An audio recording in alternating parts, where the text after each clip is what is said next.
আপনারা শুনছেন কাব্যিক অডিও বুক ও পডকাস্ট নিবেদিত জেমস ক্লিয়ারের অ্যাটমিক হ্যাবিটস।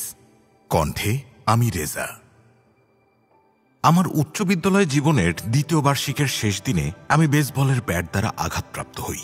আমার সহপাঠী জোরে সোরে ব্যাট হাঁকায় এবং ব্যাট তার হাত থেকে ছুটে যায়। আর কিছু বুঝে ওঠার আগেই ব্যাটটা উড়ে এসে আমার দুই চোখের মাঝখানে আঘাত করে। আঘাতের মুহূর্তের কোনো স্মৃতি আমার মস্তিষ্কে সংরক্ষিত নেই। ব্যাটের আঘাত এত জোরে লাগে যে আমার নাক বিকৃত হয়ে ইউ আকৃতির মতো হয়ে যায়।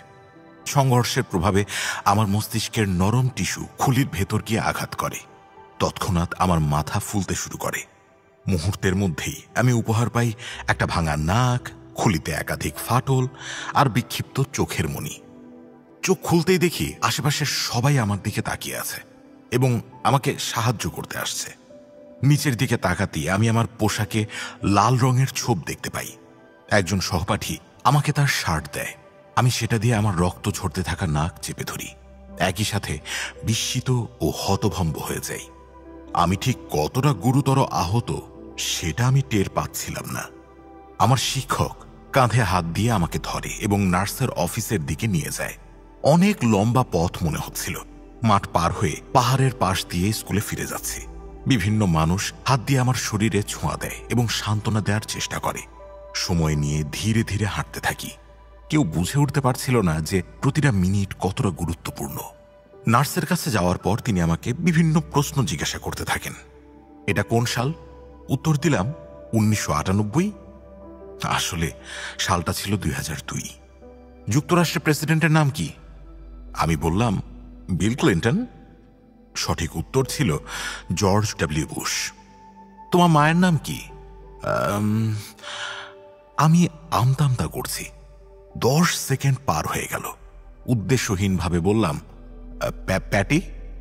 আমার নিজের মায়ের নাম বলতে 10 সেকেন্ডের বেশি লাগলো। এটাতে আমি অবাক পর্যন্ত হলাম না। আমার যতদূর মনে পড়ে শেষ প্রশ্ন এটাই ছিল। ফোলার বৃদ্ধি আমার শরীর আর নিতে পারছিল না। অ্যাম্বুলেন্স আসার আগেই আমি অজ্ঞান হয়ে পড়ি। কয়েক মিনিট পরে আমাকে স্কুল থেকে স্থানীয় একটা হাসপাতালে নিয়ে যাওয়া হয়। পৌঁছানোর কিছুক্ষণ পরেই আমার শরীর নেতিয়ে যাওয়া শুরু করে। নিঃশ্বাস নেওয়া ও গেলার মতো সাধারণ কাজ করতেও আমি হিমশিম খাচ্ছিলাম।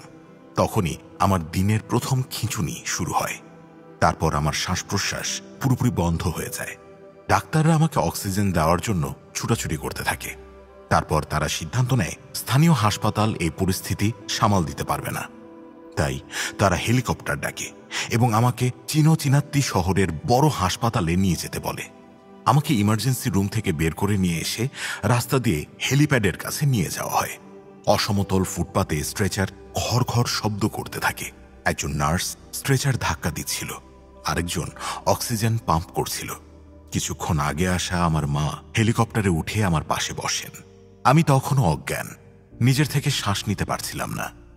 মা আমার হাত ধরে বসেছিল। যখন আমার মা হেলিকপ্টারে করে হাসপাতালে যাচ্ছিল, আমার বাবা বাসায় যায় এবং ভাই বোনকে খবরটা জানিয়ে দেয়। খবর জানাতে জানাতে আমার বাবা কান্নায় ভেঙে পড়ে এবং বলে যে রাতে বাবা হয়তো আমার বোনের 8ম গ্রেড গ্র্যাজুয়েশনের অনুষ্ঠানে উপস্থিত নাও থাকতে পারে। আমার ভাই বোনকে আত্মীয়দের বাসায় রেখে আসার পর বাবা হাসপাতালে আসে। হাসপাতালের ছাদে হেলিকপ্টার নামার সাথে সাথে প্রায় 20 জনের মতো ডাক্তার আমাদের দিকে দৌড়ে আসে এবং আমাকে ট্রমা ইউনিটে নিয়ে যায়। এই সময়ের মধ্যে আমার মস্তিষ্কের ফোলা এতটাই বেড়ে যায় যে আমি বারবার খিঁচুনির শিকার হই। ভাঙা হাড়গুলো অপারেশন করতে হবে, কিন্তু সার্জারি করার মতো বিন্দুমাত্র পরিস্থিতিতে আমি নেই। আরেকটা খিঁচুনির পর কোনো উপায় না দেখে আমাকে ইঞ্জেকশনের মাধ্যমে কোমাতে পাঠানো হয় এবং একটি ভেন্টিলেটরে রাখা হয়। আমার মা বাবার এই হাসপাতালে কিন্তু প্রথম না। 10 বছর আগে তারা আমার বোনকে লিউকোমিয়ার চিকিৎসা করাতে এই হাসপাতালে এসেছিল। তখন আমার বোনের বয়স ছিল মাত্র 3 বছর আর আমার বয়স ছিল 5 বছর। আমার ভাইয়ের বয়স ছিল 6 মাস। প্রায় 2.5 বছরের কেমোথেরাপি, স্পাইনাল ট্যাবস ও বোন ম্যারো বায়োপসিস চিকিৎসার পর আমার বোন সম্পূর্ণ সুস্থ ও ক্যান্সার মুক্ত হয়। 10 বছরের স্বাভাবিক জীবন কাটানোর পর আমার বাবা মা সেই একই হাসপাতালে তাদের অন্য এক সন্তানের কারণে আমাকে যখন কোমাতে পাঠানো হয় তখন আমার বাবা মায়ের কাছে যাজক ও সমাজসেবককে পাঠানো হয়। এটাই সেই যাজক যিনি 10 বছর আগের সেই সন্ধ্যায় আমার বোনের ক্যান্সার ধরা পড়ার পর আমার বাবা মায়ের সাথে দেখা করেছিলেন। দিন পেরিয়ে রাত হয়। একগুচ্ছ মেশিন আমাকে বাঁচিয়ে রেখেছে। বাবা মা হাসপাতালের মেঝেতে ঘুমিয়ে পড়ে। এক মুহূর্তে তারা অবসাদে ভেঙে পড়ছিল, আবার পরের মুহূর্তে চিন্তাগ্রস্ত হয়ে জেগে উঠছিল। পরে মা আমাকে একবার বলেছিল সেই রাতই তার জীবনের সবচেয়ে খারাপ রাত ছিল। আমার সেরে ওঠা। উপরওয়ালার রহমতে পরের দিন সকালে আমার শ্বাস প্রশ্বাসের প্রক্রিয়ার উন্নতি হয়। ডাক্তাররা আমাকে কোমা থেকে ফিরিয়ে আনে। জ্ঞান ফিরে আসলে বুঝতে পারি আমি ঘ্রাণের সক্ষমতা হারিয়ে ফেলেছি। পরীক্ষা হিসেবে একজন নার্স আমার সামনে অ্যাপেলের জুস এনে নাক ঝেড়ে ঘ্রাণ নিতে বলে। এতে আমার ঘ্রাণ ইন্দ্রিয় ফিরে আসে, কিন্তু নাক ঝাড়ার ফলে ফাটলের মধ্যে দিয়ে বাতাস চোখের সকেটে ধাক্কা দেয় এবং আমার বাম চোখের মণি বাইরের দিকে বের হয়ে আসে। চোখের মণি ফুলে বড় হয়ে যায় আর কোনো রকমে চোখের পাতা দিয়ে আটকে থাকে। চোখের ডাক্তার বলল বাতাস বাইরে বের হয়ে গেলে মণি আবার ঠিক জায়গায় ফিরে যাবে, কিন্তু ঠিক কত সময়ে লাগবে তা নিশ্চিতভাবে বলা যায় না। সার্জারির আগে আমাকে 1 সপ্তাহ সময় দেওয়া হয় যাতে আমি সেরে ওঠার জন্য খানিকটা সময় পাই। আমি ভাঙা নাক, ডজন খানেক হাড়ের ফাটল এবং প্রায় বের হয়ে আসা বাম চোখ নিয়ে বাসায় ফিরে আসি। পরের কয়েক মাস অনেক কঠিন ছিল। মনে হচ্ছিল জীবন থমকে গেছে। সোজাভাবে কোনো কিছু দেখতে পাচ্ছিলাম না। 1 মাসেরও বেশি সময় পার হওয়ার পর আমার চোখের মণি সঠিক অবস্থানে ফিরে আসে। খিঁচুনি ও দৃষ্টি সমস্যার 8 মাস পরে আমি গাড়ি চালাতে সক্ষম হয়ে উঠি। ফিজিক্যাল থেরাপিতে আমাকে সাধারণ কাজ দেওয়া হতো, যেমন সোজা দাগের উপর দিয়ে হাঁটা। আমি অনেক চেষ্টা করেছি যাতে আমার ক্ষত আমাকে গ্রাস করে না ফেলে, কিন্তু অনেকবার আমি ডিপ্রেশনে গিয়েছি, দুশ্চিন্তা করেছি। 1 বছর পরে সেই বেসবল মাঠে ফিরে যাওয়ার পর আমি গত 1 বছরের কষ্টের কথা মনে করেছি। বেসবল সবসময় আমার জীবনের একটা বড় অংশ ছিল। আমার বাবা সেন্ট লুইস কার্ডিনালসের হয়ে মাইনর বেসবল লিগ খেলত। আমারও স্বপ্ন ছিল পেশাগতভাবে খেলার। মাসের পর মাস পুনর্বাসনের প্রক্রিয়ার পর সবচেয়ে বেশি করে চাইতাম যে কবে মাঠে ফিরে যাব, কিন্তু বেসবলে ফিরে আসা সহজ ছিল না। খেলার মৌসুমে আমি একমাত্র প্লেয়ার ছিলাম যাকে ভার্সিটি বেসবল টিম থেকে বাদ দিয়ে দেওয়া হয়। আমাকে জুনিয়র টিমে পাঠিয়ে দেওয়া হলো। আমি 4 বছর বয়স থেকে বেসবল খেলি। যে প্লেয়ার এত বছর ধরে বেসবল খেলে তাকে টিম থেকে বাদ দেওয়া প্লেয়ারের জন্য অপমানজনক ছিল। আমি অপমানিত অনুভব করি। সেই দিনের কথা আমার ভালোভাবেই মনে আছে। আমি গাড়িতে বসে কাঁদতে থাকি এবং রেডিওতে ভালো কোনো গান খুঁজতে থাকি যা আমার মন ভালো করে দেবে। আত্মগ্লানির 1 বছর পর আমি ভার্সিটির সিনিয়র টিমে জায়গা করে নিতে সক্ষম হই, কিন্তু মাঠে পারফরমেন্স খুবই বাজে ছিল। মোটে 11টা ইনিংস খেলেছি, যা কোনো রকমে একটা ম্যাচের চেয়ে বেশি। ব্যর্থ হাই স্কুল ক্যারিয়ারের পরেও আমি বিশ্বাস করতাম যে আমি অনেক ভালো প্লেয়ার হতে পারবো এবং আমি জানতাম যে নিজের উন্নতি নিজেকেই করতে হবে। আমার ঘুরে দাঁড়ানোর পয়েন্ট আসে আহত হওয়ার 2 বছর পর, যখন আমি ডেনিসন ইউনিভার্সিটিতে কলেজ যাওয়া শুরু করি। এ ছিল এক নতুন যাত্রা।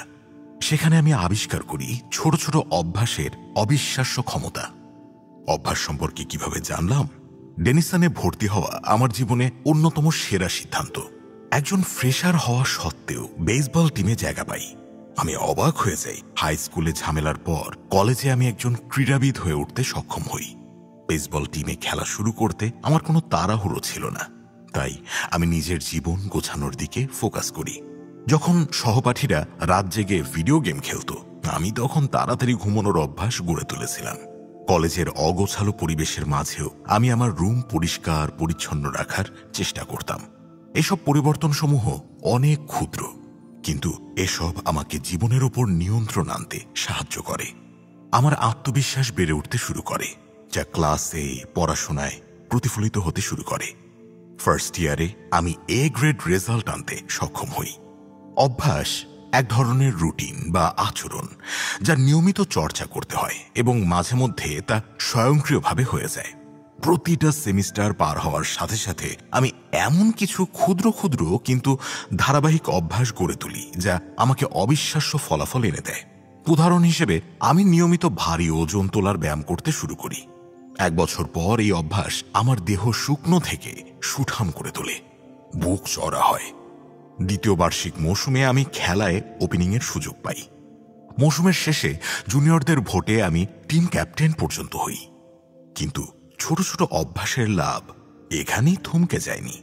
বেসবল ব্যাটের আঘাত কমাতে যাওয়ার পর 6 বছর পর আমি ডেনিসন ইউনিভার্সিটির সেরা ক্রীড়াবিদ নির্বাচিত হই এবং এর সাথে সাথে ESPN একাডেমি অল আমেরিকা টিমে জায়গা করে নিই, যে টিমে সারা আমেরিকার মাত্র 33 জন খেলোয়াড়কে মনোনীত করা হয়েছিল।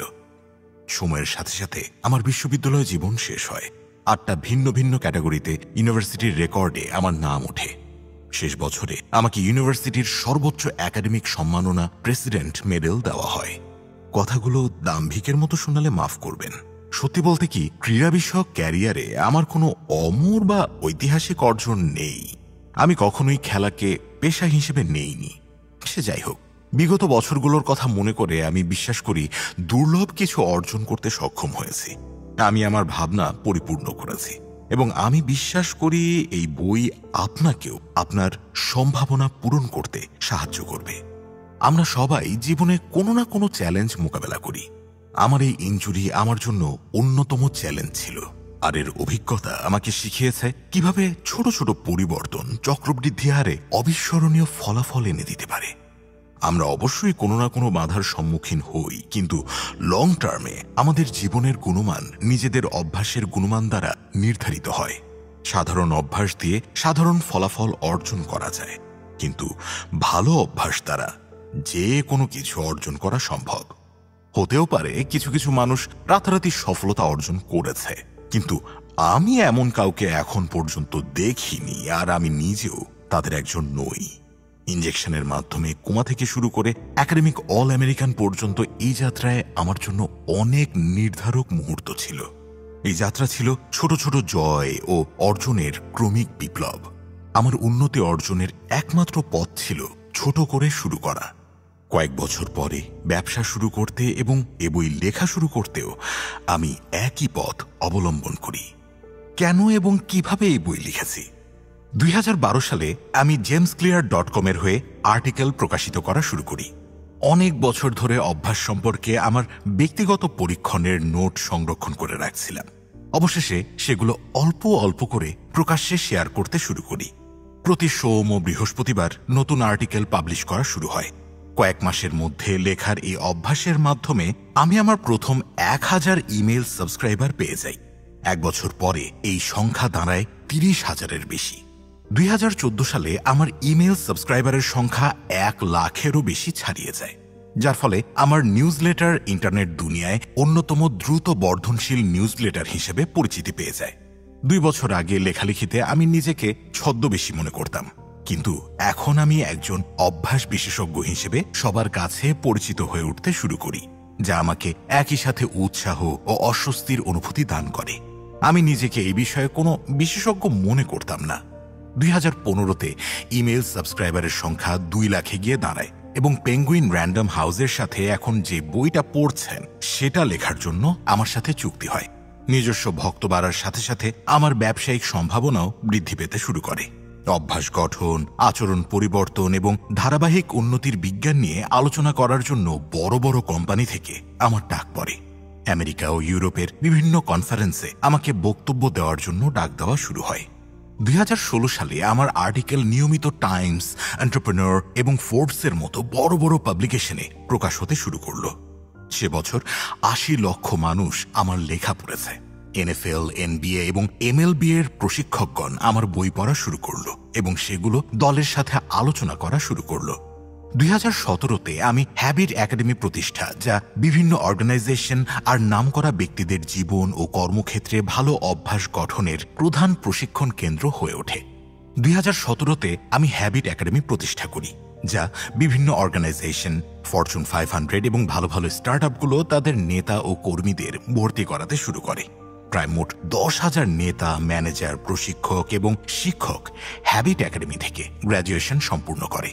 এই কাজ আমাকে শেখায় কিভাবে আসল জীবনে অভ্যাসের প্রশিক্ষণ দেওয়া যায়। 2018-তে এই বই লেখা শেষ করার সময় jamesclear.com মাসে মিলিয়ন ভিজিটর পাচ্ছে এবং আমার সাপ্তাহিক নিউজলেটার সাবস্ক্রাইবারের সংখ্যা 5 লাখের কাছাকাছি। সংখ্যাগুলো এত বড় যে আমি কখনো ভাবতে পারিনি এরকম পর্যায়ে পৌঁছানো কখনো সম্ভব হবে। এই বই কিভাবে আপনাকে সাহায্য করবে? উদ্যোক্তা ও ইনভেস্টর নাভাল রাভিকান্ত বলেছেন, ভালো বই লিখতে গেলে আগে সেই বইয়ের মতো হয়ে উঠতে হবে। এই বইয়ে যে ধারণাগুলো লেখা আছে সেগুলো আমি আসল জীবনে মোকাবেলা করেছি।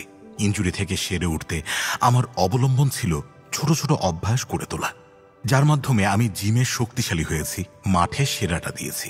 সেই ক্ষুদ্র ক্ষুদ্র অভ্যাসসমূহ আমাকে সফল লেখক এবং ব্যবসায়ী বানিয়েছে, স্বপ্ন পূরণে সাহায্য করেছে। আপনি যেহেতু এই বইটি হাতে নিয়েছেন, তাই আমিও চেষ্টা করব আপনার স্বপ্ন যেন পূরণ করতে পারি। পরের পেজগুলোতে আমি আলোচনা করব কিভাবে ভালো অভ্যাস করে তোলা যায়, সপ্তাহখানেক বা মাসের জন্য নয়, সারা জীবনের জন্য। এই বই কোনো একাডেমিক রিসার্চ পেপার নয়, এটা একটা পরীক্ষিত পদ্ধতি।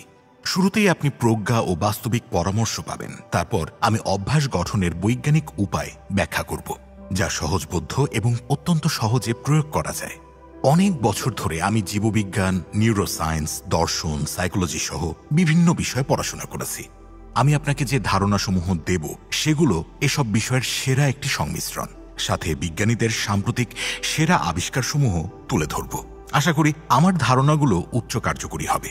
বইয়ের মাঝে জ্ঞান খুঁজে পেলে সেগুলোর ক্রেডিট তাদের দেবেন যারা আমার গুরু ও বিভিন্নভাবে সাহায্য করেছেন, আর অকাজের কিছু পেলে আমার ভুলের জন্য ক্ষমা করবেন। এই বইয়ের মেরুদণ্ড হল অভ্যাসের 4 ধাপের মডেল: সূত্র, ক্ষুধা, প্রতিক্রিয়া ও পুরস্কার।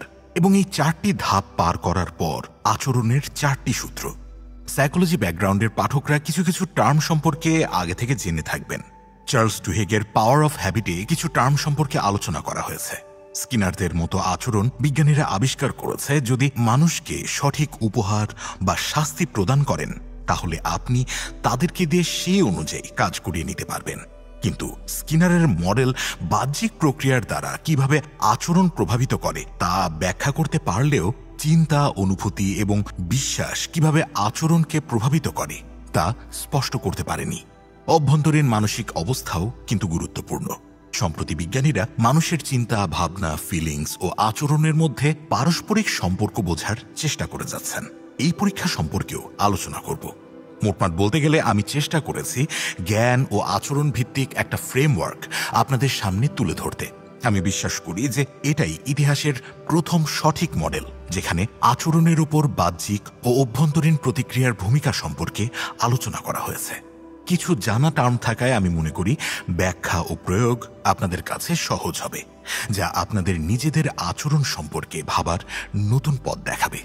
পরিস্থিতি ও সময়ের উপর নির্ভর করে আচরণ সবসময় পরিবর্তন হতে থাকে, কিন্তু এই বই আলোচনা করবে যেগুলোর কোনো পরিবর্তন হয় না, অর্থাৎ মৌলিক আচরণের আলোচনা, যেসব আদর্শে আপনি বছরের পর বছর ধরে আস্থা রাখতে পারবেন। এসব আইডিয়া আপনি নিজের ব্যবসায়, পরিবারে ও জীবনে ব্যবহার করতে পারবেন। আসলে ভালো অভ্যাস গঠনের একেবারে সঠিক কোনো উপায় নাই, কিন্তু এই বইয়ের মাধ্যমে আমার জানা সেরা উপায় নিয়ে আলোচনা করা হয়েছে। আপনার লক্ষ্য সম্পদ, টাকা, প্রোডাক্টিভিটি, সম্পর্ক বা উপরের সবগুলো যাই হোক না কেন, আমি সেসব কৌশল নিয়ে আলোচনা করেছি যা আপনাদের কাছে পরিচিত মনে হবে।